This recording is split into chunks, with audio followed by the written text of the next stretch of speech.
Assalamualaikum dan salam sejahtera. Bersama saya Aidil Zahrudin di Buletin Didik. Kementerian Pendidikan KPM sedia menerima kemasukan murid tahun 1 usia 6 tahun sekiranya jumlah pendaftaran mencecah hingga 400,000 murid. Menurut Ketua Setiausaha Kementerian Dato' Aminuddin Hasim, setakat ini pendaftaran tertinggi diterima di kawasan bandar khususnya di negeri Selangor dan Johor. Jelasnya, permohonan tertinggi itu seiring kepadatan penduduk di negeri terbabit serta peningkatan permintaan ibu bapa terhadap kemasukan awal ke sekolah rendah. Menurut Datuk Dr. Aminuddin, KPM juga telah merangka pelbagai persediaan awal bagi memastikan proses kemasukan itu berjalan lancar termasuk melaksanakan 3 langkah intervensi. Perkara itu membabitkan aspek kemudahan sekolah, tenaga pengajar dan logistik di seluruh negara. Kita bersedia sebab kita dah ada strategi. Hatta pada bulan Mac itu setiap sekolah, setiap PPD telah memberi maklumat kalau tak ada padang strateginya macam mana, kalau tak ada kawasan macam mana strateginya dan sebagainya. Macam saya tiga langkah tadi lah. Kita akan menyambut anak-anak tadi dengan mata pelajaran baru untuk tahun hadapan 2027. Kita akan laksanakan kurikulum baru dan juga dasar digital pendidikan yang baru. Dan kita berharap bahawa salah satu langkah yang kita laksanakan tadi AI Powered Classroom contohnya. Itu salah satu yang kita akan laksanakan.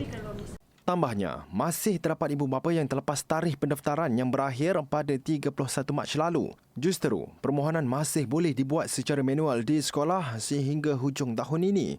Terdahulu, beliau merasmikan program sokongan profesional PSP Dasar Pendidikan Digital DPD bersama bahagian sumber dan teknologi pendidikan BSTP KPM serta Jabatan Pendidikan Negeri JPN Johor di SK Parit Haji Adnan Pontian Johor. Sebelum ini, Timbalan Menteri Pendidikan Wong Kah Wah berkata, permohonan kemasukan tahun 1 bagi usia 6 tahun menerima sambutan positif dengan 351,789 permohonan bagi sesi 2027. Jumlah itu termasuk 51,457 kanak-kanak berumur 5 tahun yang turut didaftarkan dalam permohonan sama. Selaras aspirasi Rancangan Pendidikan Malaysia RPM 2026-2035, Akademi Sains Pedang ASP telah berjaya melahirkan generasi inovatif, futuristik dan berdaya saing. Malah sekolah berasrama penuh serta peneraju pendidikan pintar cerdas PPC itu telah mencapai tahap tertinggi dalam SPM 2025 dengan grade purata sekolah GPS 0.91. KPM dalam hantaran di Facebook mengucapkan tahniah atas pencapaian cemerlang ASP. Selain di tempat pertama dengan GPS yang baik, seramai 33 daripada 55 calon ASP memperoleh 9A dan ke atas dalam peperiksaan itu. Bagi calon 16 tahun, 8 daripadanya memperoleh keputusan 9A, seorang 10A tambah dan seorang 9A tambah. Manakala untuk calon berusia 17 tahun, 21 orang mendapat 9A dan 2 lagi 9A tambah. Pencapaian itu menunjukkan peneraju sekolah asrama penuh ini terus melahirkan pemikir ulung yang berilmu, berakhlak mulia dan berdaya saing di peringkat global. ASP turut mengharumkan nama negara di pentas antarabangsa, antaranya 14 penyertaan global dalam STEM, inovasi dan pembangunan bakat, serta 17 lagi penyertaan dalam kajian dan penerbitan ilmiah antarabangsa. 16 pasukan dari Sekolah Menengah Kebangsaan SMK Pulau Indah Klang Selangor mempamerkan hasil inovasi masing-masing semasa sesi penilaian program verifikasi Digital Utilisation and Technology Award DUTA. Pada sesi yang berlangsung siang tadi, peserta dinilai juri dari bahagian sumber dan teknologi pendidikan KPM.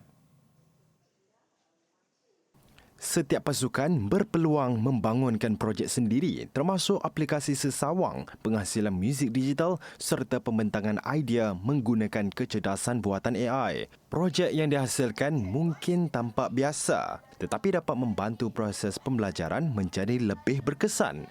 Dengan menggunakan akaun D5, peserta boleh melakukan pelbagai inovasi digital dan AI, antaranya membina aplikasi di laman sesawang, menghasilkan lagu menggunakan Suno dan ciri guided learning untuk subjek seperti matematik tambahan. Agak sukar sedikitlah untuk membuat ini, tapi kami berjaya menghasilkannya. sangat bangga sebab hasil titik peluh kami memang berjaya dinilai lah oleh KPM semua. Ingin mengembangkan projek Gajah Learning ini tapi daripada subjek lain-lain. Maksudnya pelajar ada yang merasa subjek akaun susah, kimia susah, tapi kami akan mengembangkan dengan subjek-subjek yang lain.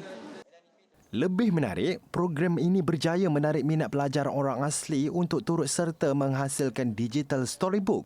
Inisiatif ini bertujuan membantu pelajar yang kurang mahir membaca untuk mengakses buku cerita dengan cara yang lebih interaktif. Sebagai seorang cikgu bahasa Melayu, kami banyak buat karangan.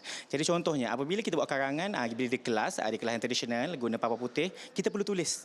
Jadi ia mengambil masa yang lama. Contohnya dalam 1 jam tu mungkin boleh buat dalam 4 perenggan. Tapi bila kita di smartboard, kita hanya tayang dan boleh minta murid untuk salin dengan cepat. Kerana bagi saya, murid-murid memang akan lebih memahami apa yang kita cuba sampaikan dan mereka pun generasi alfa, maknanya mereka memang daripada kecil dah didedahkan dengan skrin. So bagi saya ia satu pendekatan yang sangat baguslah untuk saya gunakan dalam kelas. Peserta juga menghasilkan robotik, drone, pencetak 3D dan realiti maya VR. Bagi penolong kanan pentadbir SMK Pulau Indah, Hazrin Matliki, beliau berbangga dengan usaha keras yang ditunjukkan seluruh warga sekolah selain sokongan penuh sebuah syarikat dalam membantu menjayakan duta.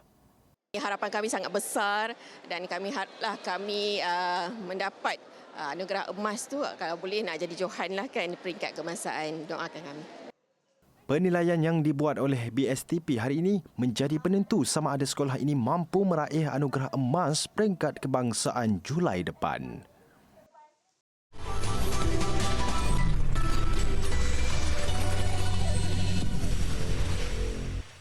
Satu daripada 5 rakyat Malaysia atau 21.5% mengalami masalah pendengaran berdasarkan data kebangsaan ORL. Menteri Kesihatan Datuk Seri Dr. Zulkifli Ahmad berkata, sehingga tahun lalu hampir 44,000 kes dilaporkan dengan beban tertinggi dikesan dalam kalangan dewasa dan warga emas iaitu sebanyak 86.4%.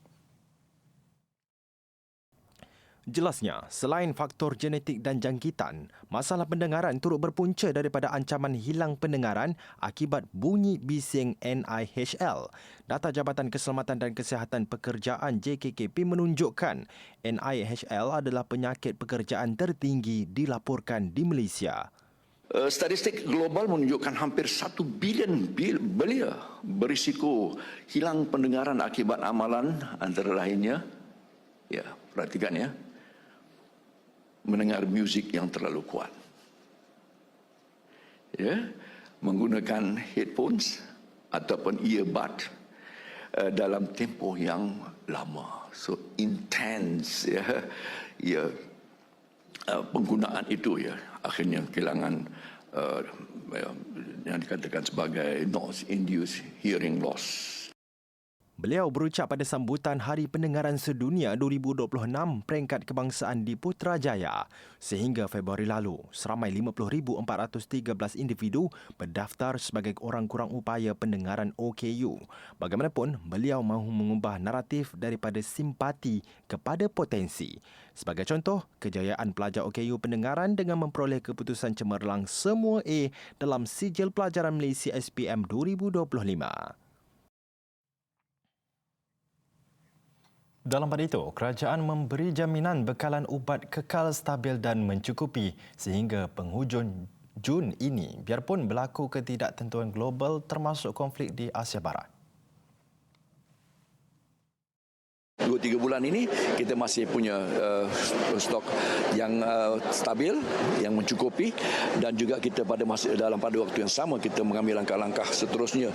Andainya peperangan Asia Barat ini berterusan, kita akan menggunakan beberapa apa yang kita katakan sebagai langkah-langkah mitigasi, sama ada jangka pertengahan dan jangka panjang. Jelasnya, semua data berkaitan bekalan ubat penting seperti insulin, vaksin dan ubat asas dikongsi secara menyeluruh antara pihak berkepentingan. Pendekatan itu penting bagi memastikan tiada gangguan bekalan atau kekurangan ubat kritikal di pasaran.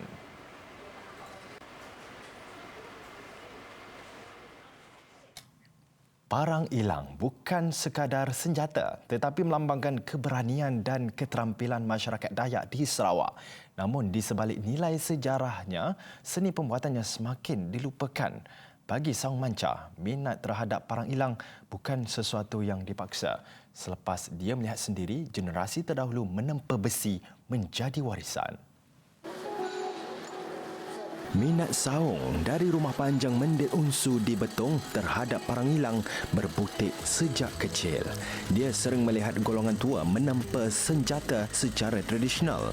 Justru timbul keinginan untuk belajar sendiri seni pembuatannya. Dari sekadar memerhati, beralih kepada membantu, hingga akhirnya dia memberanikan diri mendalami setiap proses yang rumit dan penuh seni. Takdir kemudian mengujinya. Kemalangan 5 tahun lalu menyebabkan kakinya terpaksa dipotong. Namun baginya, kehilangan itu bukan noktah.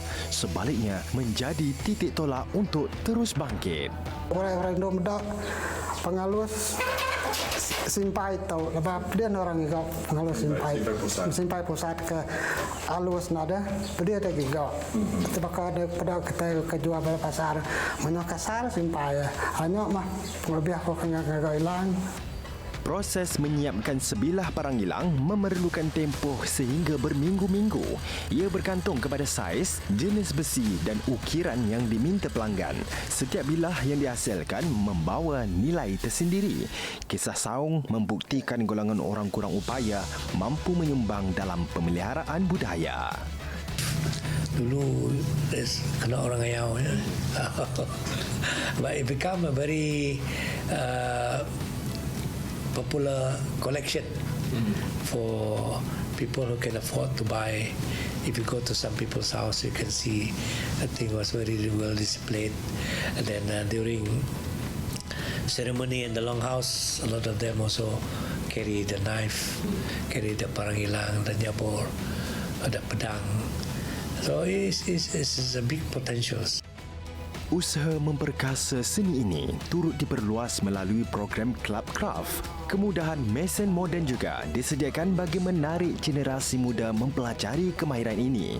Kisah Saung bukan sekadar tentang parang ilang, ia tentang semangat yang tidak pernah patah, tentang warisan yang enggan dilupakan dan tentang harapan bahawa budaya ini akan terus hidup diteruskan oleh generasi akan datang.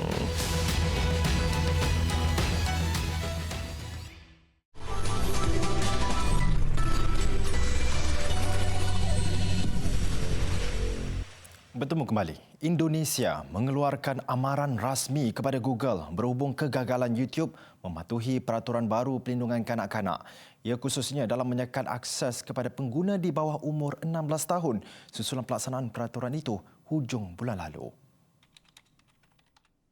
Menteri Komunikasi dan Digital Mutia Hafid berkata, berdasarkan pemeriksaan pada 7 April, platform perkongsian video itu tidak memenuhi kewajipan pematuhannya dan tidak atau belum menyatakan niat baik untuk mengikuti undang-undang berkenaan dalam masa terdekat. Justru kerajaan tidak dapat bertolak ansur lagi dengan situasi itu. Sekatan dikenakan secara berperingkat, bermula dengan amaran bertulis kepada penggantungan sementara dan akhirnya penamatan akses. 28 Mac lalu, Indonesia melaksanakan peraturan melarang kanak-kanak di bawah 16 tahun mengakses platform digital. Setakat semalam, Meta, X dan Bigo Live telah mematuhi sepenuhnya peraturan itu, manakala TikTok dan Roblox dikategorikan sebagai patuh sebahagian dan diberi tempoh sehingga hari ini untuk mengemukakan pelan tindakan. Gaya fashion Ratu Elizabeth II kini menjadi tumpuan menerusi pameran baru di Buckingham Palace, United Kingdom yang dibuka kepada umum bermula hari ini. Queen Elizabeth II, Her Life in Style, menampilkan koleksi terbesar pakaian mendiang ratu yang pernah dihimpunkan. Sekitar 200 koleksi fashion dipamerkan, termasuk pakaian, aksesori dan barangan peribadi, dengan hampir separuh daripadanya dipertontonkan buat kali pertama. Turut dipaparkan lakaran fashion, surat serta sampel fabrik yang memperincikan proses penghasilan setiap busana diraja. Menurut kurator pameran, inisiatif ini memberi peluang kepada pengunjung memahami hubungan erat ratu dengan dunia fashion British. Acara ini juga bersempena ulang tahun kelahiran ke-100 Ratu Elizabeth II selain menyorot peranannya dalam menyokong industri fashion tempatan. And I think what visitors really, I hope, will take away is a much deeper understanding of her relationship with British fashion, the role she played supporting British design, even from a young age in the 1940s when couture was in its fledgling state here in London and trying to compete with Parisian couture, which of course ultimately it did. And her support of that was so important. Selain keindahan busana, pameran ini turut menghidupkan kembali sejarah dan legasi pemerintahan baginda sepanjang tempoh perkhidmatan kepada negara.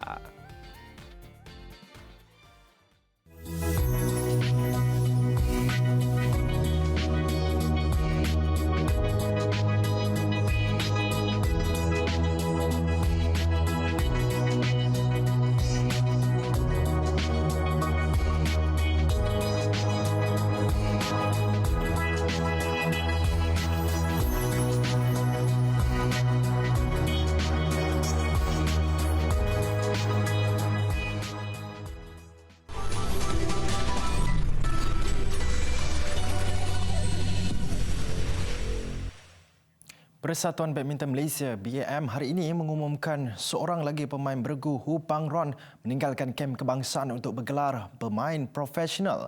Pangron menjejaki langkah pemain bergu wanita Ko Pei Ki yang keluar lebih awal Februari lalu.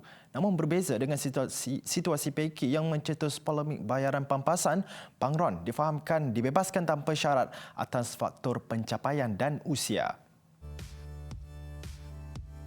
Badan Induk Badminton Negara itu mengucapkan terima kasih dan menghargai setiap sumbangan serta komitmen yang telah diberikan mereka. Pada masa sama, ia turut mengumumkan Jimmy Wong, pemain bergu campuran profesional sebelum ini, akan kembali menyertai BAM.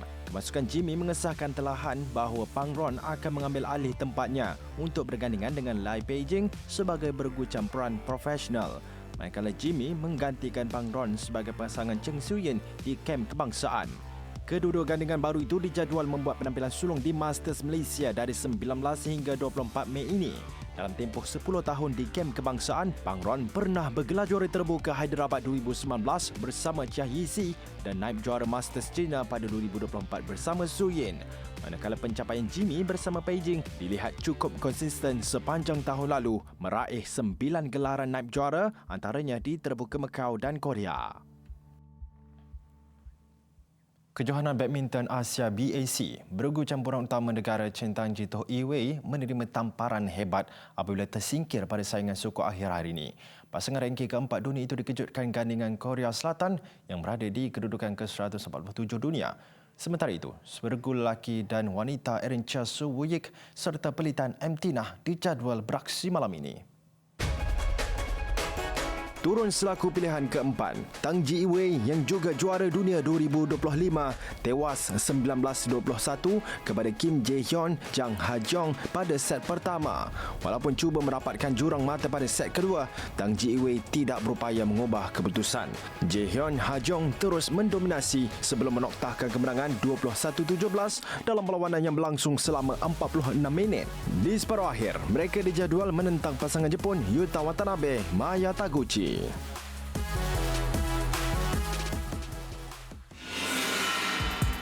Dalam pada itu, keadaan pemain profesional Lee Zejia semakin positif menjelang saingan Piala Thomas yang akan membuka tirai kurang 2 minggu lagi. Perkara itu disahkan Ketua Jurulatih tim LZC, Liu Darren. Menurutnya, sesi latihan kedua yang dijalani Zejia berjalan lancar dengan menunjukkan peningkatan ketara terutamanya dari segi pergerakan dan intensiti latihan. Fokus utama ketika ini adalah meningkatkan tahap intensiti latihan buat Zejia bagi memastikan pemain berusia 28 tahun itu benar-benar bersedia sebelum kejohanan bermula. Sebelum ini, Zejia mencetus kebimbangan apabila mengalami kecederaan buku lali sehingga terlepas beberapa sesi latihan, sekaligus menimbulkan tanda tanya mengenai tahap kesediaannya untuk menyertai kem negara.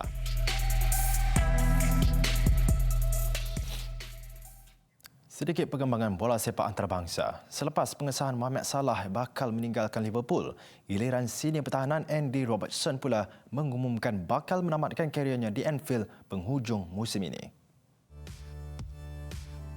Robertson 32 tahun, sudah 9 musim bersama Liverpool dengan membuat 373 penampilan bersama kelab tersebut.